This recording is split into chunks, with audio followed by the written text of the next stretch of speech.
गेल्या 48 तासापासून मुंबईमध्ये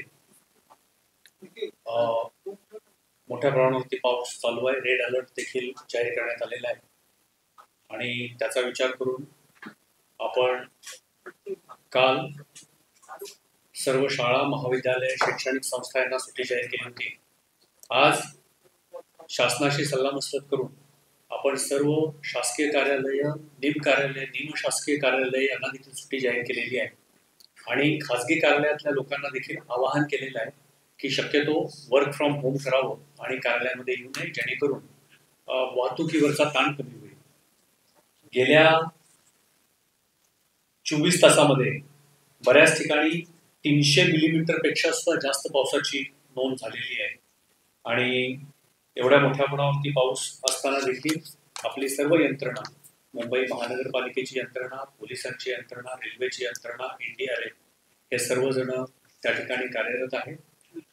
ज्या ज्या ठिकाणी पाणी जमा होतंय त्या ठिकाणी पंप लावून जवळपास 256 पंप आपले या ठिकाणी कार्यरत आहेत आणि आवश्यकतेप्रमाणे त्यांची संख्या कमी अधिक होत असतील.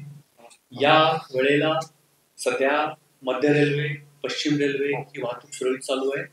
चुनाभट्टीच्या जवळ फक्त हार्बर लाईन ही आत्ताच काही मिनिटापूर्वी बंद झाल्याचं आम्हाला कळालेलं आहे, पण ते देखील आम्ही चौकशी करून ती जशी लवकरात लवकर सुरू होईल ते रेल्वेच्या सहकार्यानं करण्याचा प्रयत्न करत आहोत.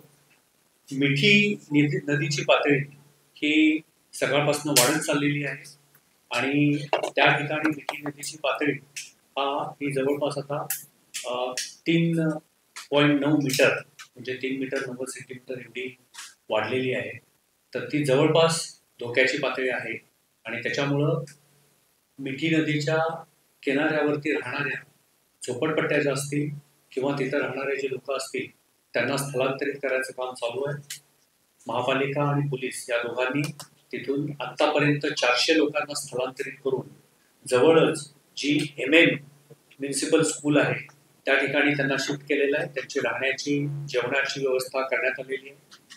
आता सध्या मिठीची जी काही पातळी आहे ती नियंत्रणामध्ये येत आहे, पण ती जर पातळी वाढली तर कदाचित अन्य काही लोकांना देखील त्या ठिकाणी आम्हाला स्थलांतरित करून त्यांची व्यवस्था करावी लागेल. त्याची देखील या ठिकाणी पूर्ण तयारी करण्यात आलेली आहे.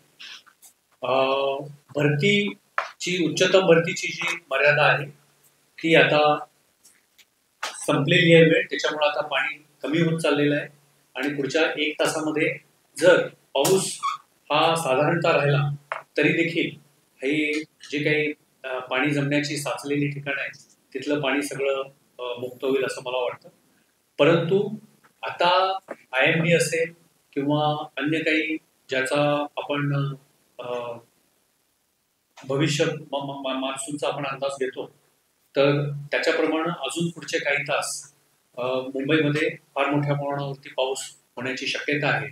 याचा विचार करून माननीय मुख्यमंत्री महोदय, माननीय उपमुख्यमंत्री महोदय, मंत्री महोदय आणि सर्व शासकीय यंत्रणा यांनी असं आवाहन केलेलं आहे की अजून देखील लोकांनी सतर्क राहणं, काळजी घेणं आणि आवश्यकता असेल तरच घराबाहेर पडणं आवश्यक आहे. पुढचे अजूनही 12 ते 14 तास मोठ्या प्रमाणावरती पाऊस होण्याचे संकेत हे वेगवेगळ्या हवामान यंत्रणांकडून आम्हाला प्राप्त झाले आहेत. धन्यवाद. NDRF हे मिठीच्या रहिवाशांना स्थलांतरित करण्यासाठी आणि अन्य ठिकाणी कार्यरत आहे. आतापर्यंत 5 तुकड्या NDRFच्या त्या ठिकाणी तैनात करण्यात आल्या. बाकी सर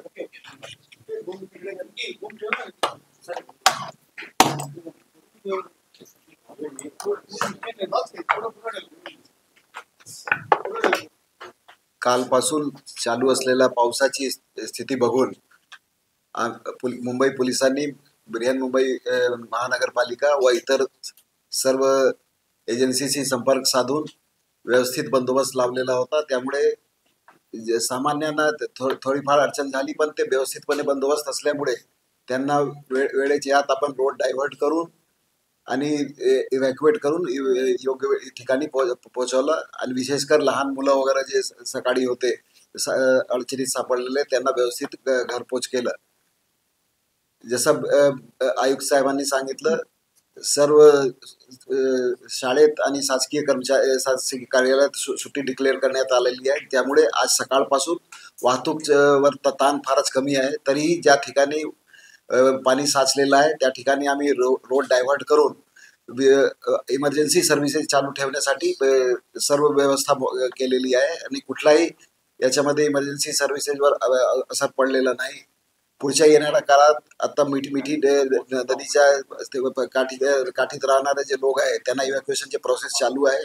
त्याच्यामध्ये सर्व यंत्रणा मिळून काम करत आहे आणि कुठलाही याच्यासाठी आम्ही आमचे पोलीस कंट्रोल रूम आणि महानगरपालिका जे कंट्रोल रूम आहे त्याच्यावर सर्व सुविधा उपलब्ध करण्यात आलेली आहे. कुठल्याही नागरिकांनी काही जर विचार केला, पूछ केली तर त्यांच्याकडे घरपोच आम्ही तिथपर्यंत माहिती पुरवण्यापासून ते काही वस्तू पुरवण्याचं काम ते पण चालू आहे पोलिसांच्या मार्फतीने. मला 100% खात्री आहे की या आमचा प्रयास आहे पुढच्या 12 तास असाच कायम राहणार आहे. रात्री पण आम्ही एस्केलेटन बंदोबस्त ठेवणार आहे. त्यामुळे कुठलाही इमर्जन्सी सर्व्हिसेसवर अडचण होणार नाही. सर, काही विभाग बंद करण्यात आलेले आहेत का? म्हणजे काही रस्ते किंवा महामार्ग काही बंदोबस्त वगैरे? ज्या ठिकाणी पाणी साचलेलं आहे त्या ठिकाणी एक जंक्शन अगोदर डायव्हर्ट करून इंटरनल रोड्स करून त्यांना ते पुढच्या गंतव्यस्थानपर्यंत पोहोचवण्यासाठी कुठलाही तुम्हाला जर इथून कुठेही जायचं असेल तर पर्यायी व्यवस्था उपलब्ध आहे. ट्रॅफिक पोलिसांशी संपर्क साधा किंवा मुंबई पोलीस कंट्रोल रूमशी संपर्क साधला, वाहतूक पोलीस कंट्रोल रूमशी संपर्क साधला तर तुम्हाला योग्य मार्गदर्शन करण्यात येईल.